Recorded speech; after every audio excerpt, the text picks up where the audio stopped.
Welcome to the Grow Your Clinic podcast. My name is Ben Lynch. Today, I'm joined by a good friend, business partner, and colleague, Peter Flynn.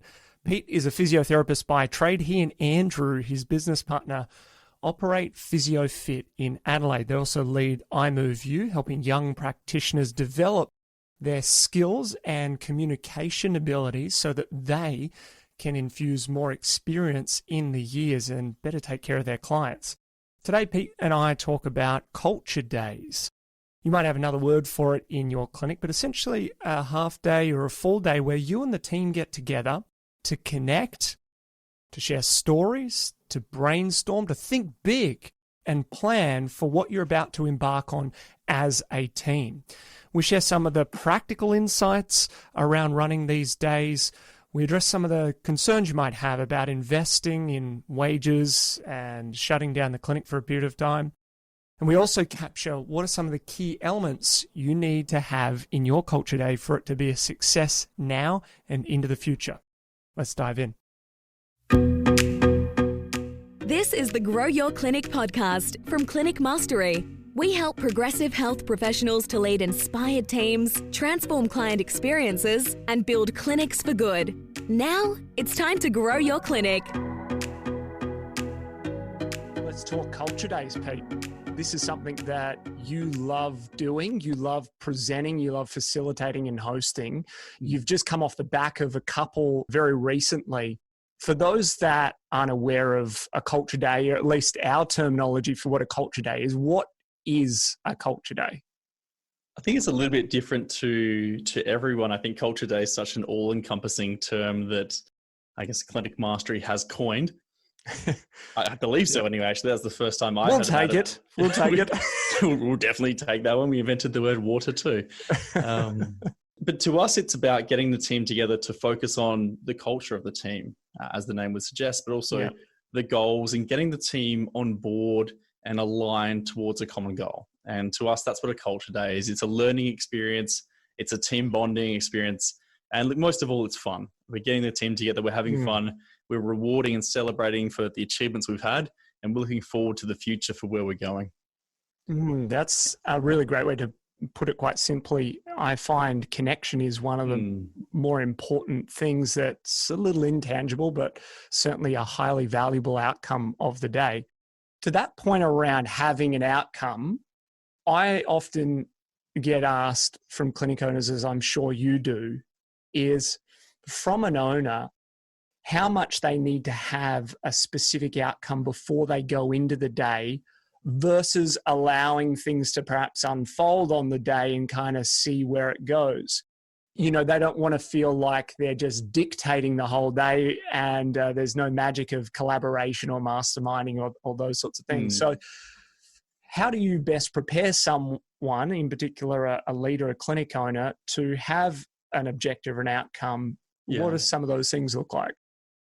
It's a little bit of a mix, really. And I think it really comes down to what area we're working on with the business owner or the leader that we're working with there. And also their comfort with the predictability or the unpredictability of the outcome and how they may like to think on their feet to a certain degree. We've got some people who love being spontaneous and they're like, I do not want an outcome going there. I want to see how people are going. I want to see what happens. And they're able to think on their feet and roll with it. And they're happy with whatever outcome comes. And that's amazing. That's completely up to them. Yeah. And then there's other business owners who they've got a general idea or general direction where they want it to go. And with that, we're able to lead discussion towards that point. You know, that's going to be the foundations, but we're going to have a lot of extra input from the whole team. And occasionally, look, we as business owners can get way too stuck on one idea. And that's where we come in and we're able to helping pull people back and go, that's one way of doing it. However, if we just tell people this is what we're doing, we're most likely not going to get the kind of buy-in. So is it okay if we get it to 90, 95% of this, but your team's able to come and they're the ones that pick this answer. They're the ones that pick this outcome in conjunction with you and your goals. So that's probably the three distinctions I'd make there, but anything you'd add to that one? Yeah, I love that in particular because we do host these with and / on behalf of clinic owners who actually want to be active within it rather than worrying about the logistics, you know, behind the scenes and running the day. They can actually be part of the experience. I love the point there around, I guess, relevance in that what the clinic is working on right now / over the next couple of months kind of really tie into the Culture Day, a central theme that almost catalyzes or galvanizes the team or the ideas moving forward. Absolutely. I think that's a good way to look at it. And probably the biggest thing that we help with is zooming out and going, what's the bigger picture here? Because as the business owner, as we all know, we're way too close most of the time. And having that external person to help you zoom out and you can be more involved rather than running it, day to day, being the practitioner that day, it's kind of nice. Pete, we've done a lot of these over time internally ourselves in our own businesses, but also facilitated them. In all the years that we've kind of had Culture Days, and CM was almost founded off the back of it when it was done with ProFeet, and Dan and I facilitated that for Shane and the team. I've never heard anyone say that it was a waste of time or money or resources. And I mean that because in preparation for a Culture Day, I often get a lot of clinic owners saying, I'm going to close down the clinic for a half a day or a full day. I'm going to pay wages for a half day or a full day. And it feels like a big commitment. Sure, it's worth it. But on the other side, I've never heard anyone say that it has not been worth it. In fact, many clinics seeing kind of record growth afterwards because of the connection to their team, the kind of call to action, if you would, following it. But just on a practical perspective, for those clinics that think maybe I'll do this myself, two things often come up. Number one, how much time do I need at a minimum to do a quality Culture Day? Is it a half day, a full day? Could I do it over a lunch break? And then the extension of that for those that are maybe got team members that are part-time or casual or even contractors, and going, well, how do we get people to commit to come in a day they don't normally work, etc.? So two parts there. The first part, how much time would you say they need to do it to give it justice?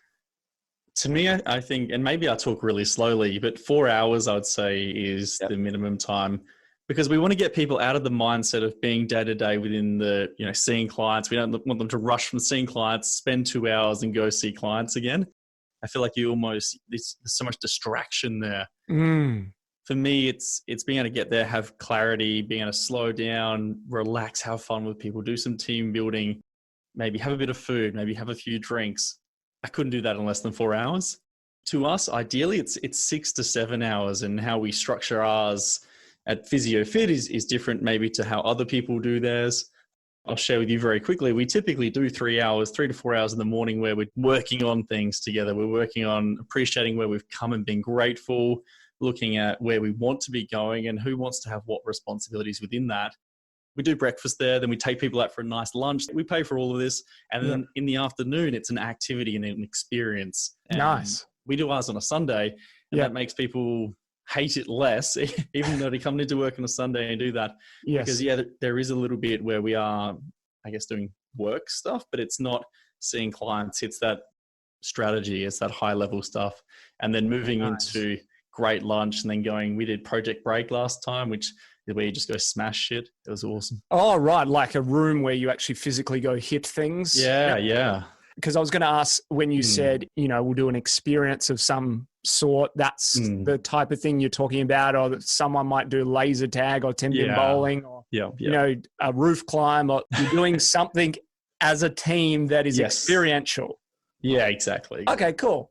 And then to the second part of that question, never ask two questions at the same time, Ben, but the second part of that is when you've got team members that work in different capacities, getting them to come along and see value in coming in on a day they don't work, as an example, or even paying people to come when you got to close the clinic down or on a weekend possibly. How do you go about, getting those people on board, and especially helping a clinic owner then get those people on board to come? I find it interesting and almost paradoxical here, because when I look at those clinics and I say, when you have like a team drinks, does everyone come? And they're like, shit, yeah. Yeah. And I ask, is that within work time? They're like, no, of course not. Yeah. And then we do a similar sort of team bonding here. And I say, does everyone want to come? And they're like, Absolutely not. How can I expect them to come? They're not getting paid for it. And is there those two discrepancies there? And what I like to encourage them, right, to try and talk to their team is we're trying to take this experience of going out with the team, spending time with the team, we're distilling it into a slightly different form, but we're going to cater everything. You know, normally when you go out for drinks, you're paying for drinks. We're paying for all the drinks, all the food. And I encourage clinic owners to spoil them, to show them gratitude, to say thank you, so that they look forward to these. In the famous words of Shane Davis, just don't be a tight ass with that one. Really look at spoiling your team, because if you can do that, they'll look forward to it. And like we were talking about before, if they're on board with the vision, if they're involved in that planning, you're much more likely to be successful. And we might took a couple $1,000s for a reasonably sized large team for a culture day, but if you're a 1, 2, 3 mil rev business, what is that? Understandable. I think that everyone that comes into CM, we say within the first 3 to 6 months, you really need to make sure you've got a culture day planned. It is such an important event for connecting the team and catalyzing a lot of the changes that you're rolling out in terms of the culture and the alignment and engagement. To that, Pete, and I know you're a specialist in a couple of areas in terms of themes of the day, but maybe before we go into your area of expertise, what are some of the underlying themes of culture days that you've seen or been part of delivering and that listeners could contemplate doing? Good question. I'm just going to jump back 1 second just to say one more thing on that just popped to my mind. How I explain it to clinic owners when I first work with them and they're thinking about doing a culture day is the importance is you're the captain of the ship. And if you don't have all the other people in the ship working together, you're not going to get anywhere, even if you're doing all this work on your business yourself. And the culture day brings those people and aligns them in that common direction so you can sail that boat. You can't do it by yourself and you can't do it without a culture day. It's a great parallel. So just back to your other question, which was the different themes of the day. Yeah. Now we can be looking at planning, and this can be planning for the team members. It can be planning for the clinic. And I think these go and mesh very well together. We can look at values. So we can look at our painted picture, our core purpose, and our values. And I think that's a really nice tie-in, especially if you don't have core values that your current team has made, or if they're quite outdated and they're not in your language, they're kind of respect, trust, honesty kind of thing. It's not really your language. It's not actions that you can uphold to really live out how you want people to show up each day in the clinic. One of my favorites, obviously, is communication. And I love deep diving into that because how we communicate, the relationships we build, it's the foundation for everything we do in business, everything we do in healthcare, I believe. So that's a really good one. We've done ones where the purpose is just solely connection. I know after 2020 and COVID and such a fractured team, working from home, etc., that connection is perhaps one of the themes that you can have where really just the intention is to deepen personal relationships, getting to know one another a little bit more, perhaps going through some vulnerability. And then I think in those more advanced teams, they're looking at vulnerability, radical candor, those sort of tougher conversations to really elevate them as a collective and accelerate their progress. Yeah. So when you talk about communication, something you're passionate about, you do a lot of work behind the scenes in upskilling on it. As a clinic owner, what does that look like? Because I can understand and appreciate it, but am I going to run an entire day on it? There must be some real tangible value behind what those clinic owners have then seen in the communication framework that you use on those culture days. So give us an insight, like what specifically do you go through? I start the day with 6 quotes, 6 of my favorite quotes in communication. And I finish the day with these same 6 quotes, and we reflect on how we can integrate each of these 6 into clinical practice. Right. I'll share with you the quotes. The first one is, good speakers sound intelligent. Great speakers make everyone around them feel more intelligent. And relate that back to what we do in the clinic. Our job is not to sound intelligent. Our job is to help the person who comes in, the patient, feel like they're in the driver's seat and they can really understand. And when we're using language that makes them feel a little silly or stupid or condescending, and we can do that very easily by using words they don't understand. Right. The smarter we make that person feel and the more we acknowledge what they're bringing and their understanding their own body and their story, the more that person is going to feel heard and the more they're going to want to come back. Because we've all talked to someone before who's talked down on us and it doesn't feel good. And then you talk to that person who's an expert in their field, and every time they talk to you, you walk out of there feeling smarter. Like you were really smart. Yes. I've had that experience actually when our son Tommy, he had to have some surgery as a youngster, and we got recommended to the quote unquote the best of the best. I walked in, it was like arrogant, blunt, like I felt stupid asking questions. And then we actually went to the person down the hallway in the same building, someone else who also came highly regarded. And you just felt so included. So that makes a lot of sense. The second one is, and it's from a brilliant book, Become Wildly Interested in Other People. And this is from How to Win Friends and Influence People. And again, the more interested we can become in that person, with that person in front of us, and the more we can understand about them, and the more we can get them talking about the things that they're passionate about, the things that they love, the more likely we're going to build rapport. And we know that building rapport is one of the most important things in healthcare. Not just for that person to come back, but actually for the results they receive. And there's incredible research and data behind this. That really speaks to also the meaningful goals that we're trying to perhaps elicit when a patient comes in, and understanding their interests and hobbies. And that cool. Love it. The other ones? Number 3 is be kind first, be right later. And this is from a Japanese philosopher. And essentially what he says is be kind first, be right later. And often we get in a conversation and we see that the other person, we know more than them. And I'll use the example in healthcare of maybe someone's coming in and they've got these poor beliefs around degeneration, et cetera, in their back or whatever. So rather than us going, hey, actually, that's wrong. You're wrong. Your worldview, your perspective, you're 45 years on this earth, and everything you know, and your doctor and your other health professional that told you all of this stuff that you like and trust, you're all wrong, okay? But that's good because you're not going to be in pain. But the problem is they've put up their barriers because we've told them they're wrong. It's coming from a great place, but we've told them they're wrong. Instead, can we flip that? Can we be kind first? Can we start to understand this person's worldview? Can we be curious? Understand why they see the world the way they do. That's really powerful. Now, they may be very negative beliefs, and we may need to change that. But changing that in the first session before we build rapport, when you disagree with someone and you tear down that worldview, it's painful. So be kind first, be right later. Does that make sense? Yeah, that's beautiful. And I love how sort of short these are. They're quite memorable as well, and easy then to action. There's 3 more. The patient will never care how much you know until they know how much you care. And I think this just speaks volumes to everything we said before, and exactly your story. You didn't care how good this guy was because he didn't seem to care about you. Yeah, totally. And when you're going to see someone, you want to know that this person cares about you and has your best interest at heart. So that one. The next one is become a world-class listener. Robin Sharma. Again, listening's a skill, and it's probably one of the hardest skills on earth to truly do well. And listening is not just the words, it's how they say it, it's their body language, it's all those little things together.